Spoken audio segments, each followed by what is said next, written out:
Hey everyone, welcome to the Horror Show. I'm Cecil Laird.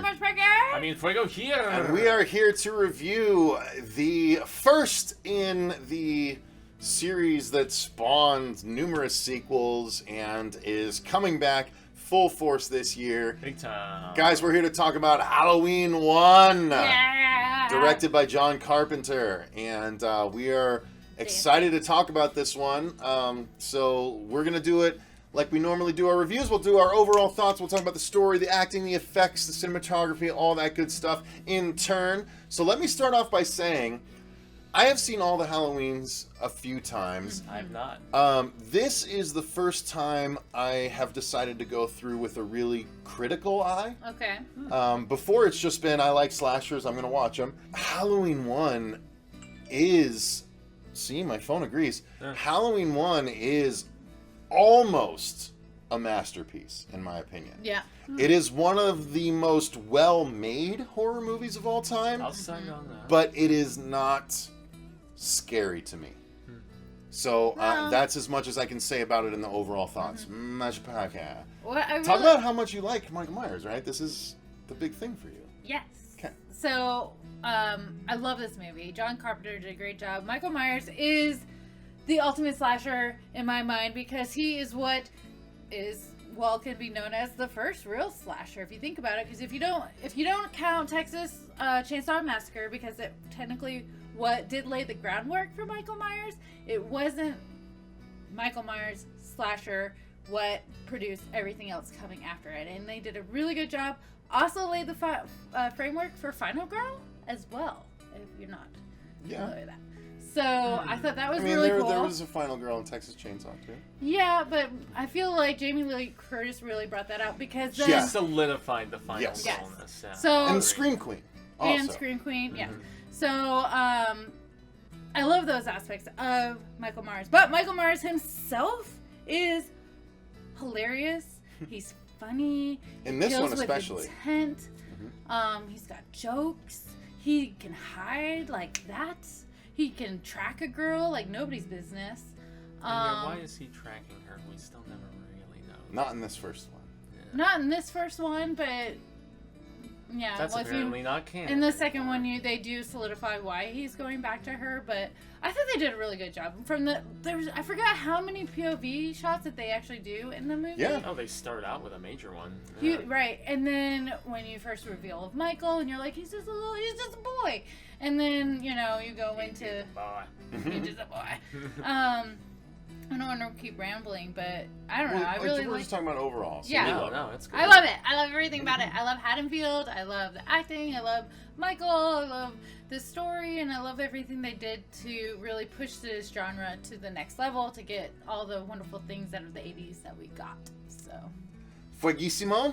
Yeah, this is one that I hadn't watched in a great number of years, actually. I'm not a big Michael Myers fan. I think the first one that I ever watched in its entirety was H2O, and then I went back and I watched, Halloween 1 and 2, because I watched H2O in theaters, and, everything was on the big I Know What You Did Last Summer and Scream kick and stuff like that at the time. So, this was an interesting rewatch because I feel like this is so awesomely doing so much with so little. It's fantastic low-budget filmmaking. The town looks great, even though it's California masquerading as Illinois. Excuse me, and all of that. But great performance by Jamie Lee Curtis. There's some inconsistencies here and there that they just kind of explain away, like him driving a car and whatnot. They explained that. Very Right away. Yeah, that's why I say they can't drive a explain. car. Oh, Like, somebody did here taught him. Someone must have taught him. And then the guy's like, "Yeah, it was me." Actually, they didn't do somebody must have taught him until the second movie.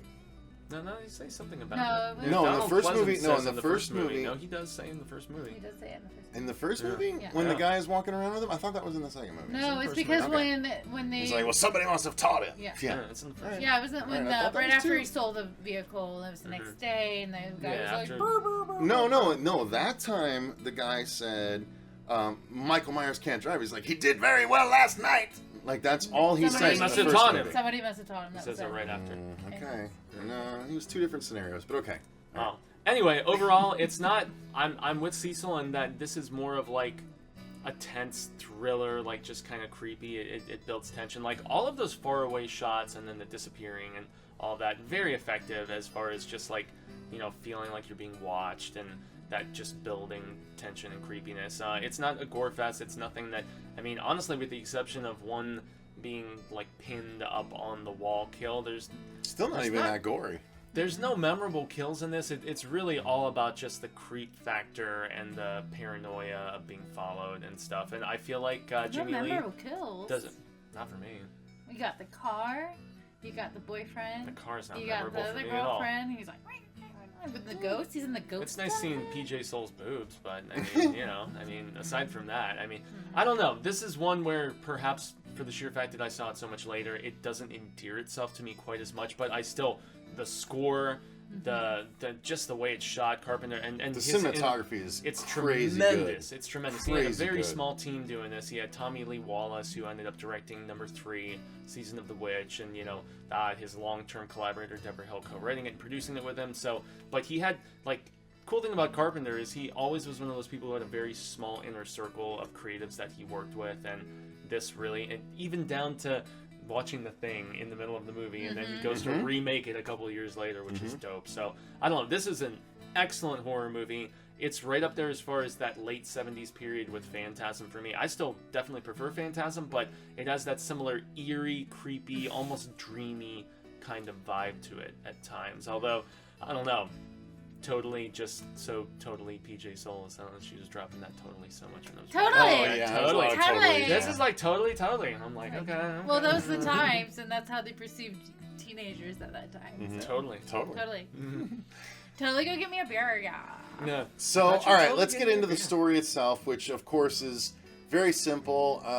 Escape mental patient goes back to Haddonfield, Illinois, right? And 15 years stalks people on Halloween night. And in the first one, we don't know that she's his sister, so it's just a random encounter. He just fixates on her because she's the one that he sees when she drops off the key at the Myers house for Right. her real estate father. Yeah. And I guess according to David Gordon Green and you know what's his name, baseball dude. God damn it! Why can't I think? Danny McBride? Danny McBride. Yes, Yeah. exactly right. Yeah, that's all that you really need as far as fixation, you know, necessity goes. But who knows? So Maybe yeah, still right he comment. Lori continues her life. Jamie Lee Curtis goes about her high school life as a 20-year-old high school student, and her Every and her high school friends. student looks like early mid. Her and her friends are, you know, going about their lives, and as they do, and again, this is part of the awesome cinematography, as they're just walking around a normal suburban neighborhood that could be any town USA. It's so engrossing because it's a lot of long shots that are beautifully dollied out and you know, curious. And when Michael like steps out from behind a bush and then like steps away, and then like the friend runs over and friend runs over like, Lori, come here, he wants to talk to you, he wants to ask you out, and like stuff like that. Go to homecoming. It's just really a well-made movie. It's so tremendously well made. And then of course, so Michael fixates on Lori. He stalks her for almost the whole movie and kills off her friends and then goes after her. And that's what the movie's about. So story-wise, I think it you know, it holds up as far as a slasher goes. You know, so yeah, I don't know. Marcia, your specific thoughts on the story? I thought they did really well. It was really simple, but it carried. The choice of cast was done really well, because even though it seemed a little silly because of the times, I think it still holds up. I really do. I feel like you really felt like you were in this 1978 watching these kids go home, worried about homecoming. They're going to be going to babysitting, and I remember those times, and I thought it was really good. I think they did a good job going, you know, like you have the good girl that's gonna, you know, go and take care of these kids and watch them while her friends have sex in the other houses. That happens all the time. Yeah, I because guess the boys perceive her as being too smart, and so none of them want to ask her out. nobody likes me because I'm smart. But I think they did a really good job, and Jamie Lee Curtis is an awesome final girl. She was the perfect choice because she had that I am smart, I can get out. She didn't, even though she did run upstairs, Well, she wasn't, like, was able to, like... She wasn't being a hoe. She wasn't a typical, like, supermodel final girl that we get nowadays. She was a girls next door. Girls next door, yeah, absolutely, she was. And she could protect herself. She protected the kids. Mm-hmm. She did everything she could, except for double tapping. I don't know why she Well, never got and that walking choice. away at a normal pace. Yeah. Yeah. At the very end, she's like stumbling. Don't worry, I killed him. You can't kill the boogeyman. Anyway, Fuego, your thoughts on the story? That story is, once again, it's by the books. It's okay. It's really I think dialogue especially, and the delivery of dialogue from all of these 20-somethings playing teenagers was really believable and good. And even the kids, you know, a couple kids that they had in it, you know, I thought the kids were phenomenal. Tommy kids were Doyle. good, and they sold it well, you know. And I can't remember the little girl's name. yeah, I can't either. Theresa May. Yeah, it's in my notes. So I'll get to it eventually for the other reviews. Yeah, I must say, Donald Pleasance, I don't really feel like has a sense of urgency written for him in this that you would really think for, you know, he's so, like, you know, positive, and then he's just going to go stake out the house as opposed to... The and fact he that doesn't he's wanna just alert the slowly authorities, he strolling doesn't up and wanna- down the streets at the end is like, Yeah, really? it's You're just really- hoping you're going to Yeah. catch something? Like, Yeah, I didn't really just Dr. feel Loomis? his Dr. fear. Loomis. Yeah, through But But I Loomis. thought Dr. Loomis, and you know, this was good perspective because we watched the Rob Zombies first, right? So, which I'm glad we did that because Malcolm you realize McDowell. how white trashy Rob Zombie movies are. No, Oh, they yeah. all are. Oh, yeah. Right, but when you compare it to this one and that one, like, and the fact that, you know, Michael Myers' home was like, home life wasn't trashy. It was a normal home that you would expect on any other street. There was nothing that would have caused him to, you know, go crazy or be that way. And I think that is the scariest part of Halloween is that, you know, you're raising your kids normal as you can possibly do, and then You just come home one they night and one's killed, murdered the yeah, other. and that's That's terrifying. a really good point because there wasn't the trickle down factor. You saw how well dressed both of the parents were when they came back in the beginning of the movie. It wasn't and nurture. he It came was an from environment. privilege, It was. presumably. They all held their nature. positions forever while the camera went As did up in Michael, the and he was crane. just Like really, that they're just holding their position for the camera to go up into the sky. That part bothered me a little bit, but I was like, whatever. It was up But- to For the movie. Of the It's for the times. movie. Yeah, I thought that was really interesting. And then the other part was that Michael, it was just a very different backstory for Michael from the two movies. Well, especially in the unrated version, which a lot of people took exception with, if I remember correctly. So Yeah. And the reason for his silence and why it was so important for him to not to speak, like we talked about in Halloween, Rob Zombie's Halloween 2 when he spoke, and the reason why people are so passionate about him not speaking is because he, you know, the last time he spoke anything was before he murdered his sister. So there's reasons behind it, and I feel like I kind of get a better understanding now after rewatching them in this order of why people were so upset. I think when they came out, a lot of people were really happy we just got another one, and then now we're getting another one that's gonna take away everything past this movie. But it's gonna build on this one, which was so good. True.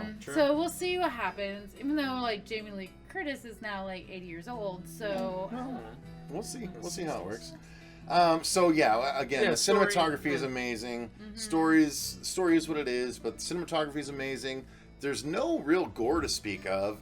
There is some interesting POV shots, but overall, it's really just people kind of running from a slow-moving Michael, except he's not as slow-moving as I found him in Part 2. As, like, unnecessarily slow-moving in Part 2. In Part 1, it feels like he kind of sped up when he needed to. Yeah. Well, but Part 2, and we'll get there because we're going to do a Part 2, but he also been shot like 8 times. Whatever, that And doesn't matter. stabbed. That doesn't matter. Like, he's bleeding That doesn't out. do anything to Michael. Bleeding out for an entire night, and he gets shot like 5 more times So in it Part 2? slows you down. Anyway. So, yeah. I didn't get the chance to rewatch Part 2, so unfortunately you guys will not be seeing me on the continuation. But, Well, so Fuego, what did you think about the effects in Part 1? I mean, again, not much gore, but yeah, not much I mean, we gore, could talk but about I mean, makeup effects and all that stuff too. Yeah, I mean the design of the mask. You have to mention that, and the fact that it was a William Shatner mask They painted white. That they painted white that he was using. The iconic almost like a janitor jumpsuit kind of Mechanic. thing that he's He's a mechanic, rocking. yeah. Mechanic, yeah. He Donald And you Pleasance see finds he the finds him truck. dead. Yeah, that's right. Well, he doesn't find him, but he finds the truck. Yeah. And the camera thought moves they- over and sees him. Really? Because I thought they No, at Pleasance- least investigated long enough to see the body when it No, was. he No. comes and he runs away, and then the camera pans over and The you You see don't the think body. they looked over the entire he didn't. vicinity? No, he didn't. Not at that point. We didn't follow Maybe we didn't see the it in that trail of the particular- cops investigating Yeah, the we didn't- area. it was just we were sure just eventually Donald somebody Pleasance found. didn't see him. He I'm assumed sure- that he was dead anyway, but he didn't see him. I'm sure eventually somebody found the dead body, Right. but we just don't We see didn't see it. Yeah. So anyway, Okay. yeah, it's a moot point. It doesn't matter. It Mm-hmm. doesn't change anything. Mm. So And I thought it was interesting because in Rob Zombie, Laurie defeats Michael and then he disappears. But in this movie, Dr. Loomis Yeah. defeats Michael. Shoots him out the window. Yeah, so I thought that was an interesting switch up. The Yeah. boogeyman is real, isn't he?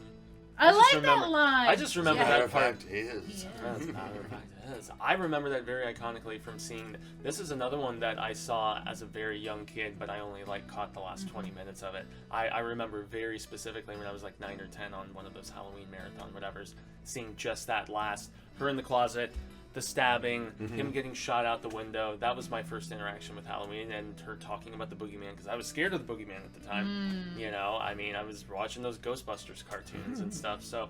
Yeah, that part really messed me up. But as an adult, as I come back to it, I see the merits and how masterfully it's put together and how they did so much with so little. Once again, have to mention the score. The score is Carpenter's amazing. score, and also the sound, too, and the fact the heavy breathing The that heavy you hear breathing. constantly, which is one of his trademarks and stuff.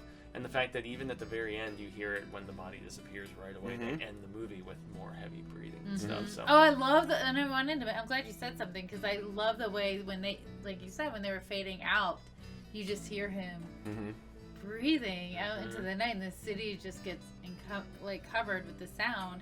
And knowing that the next movie starts right where it ends, it just makes it that more effective. So it's, I'm sure they planned it that way. But It makes you wonder though, because they didn't make it till 3 years later, and it was successful. And doesn't Carpenter talk smack about it all the time, saying he was really Yeah, he was under he the was gun to get it done and stuff perma like drunk that. and on drugs when he wrote the script and stuff, and you know. it showed.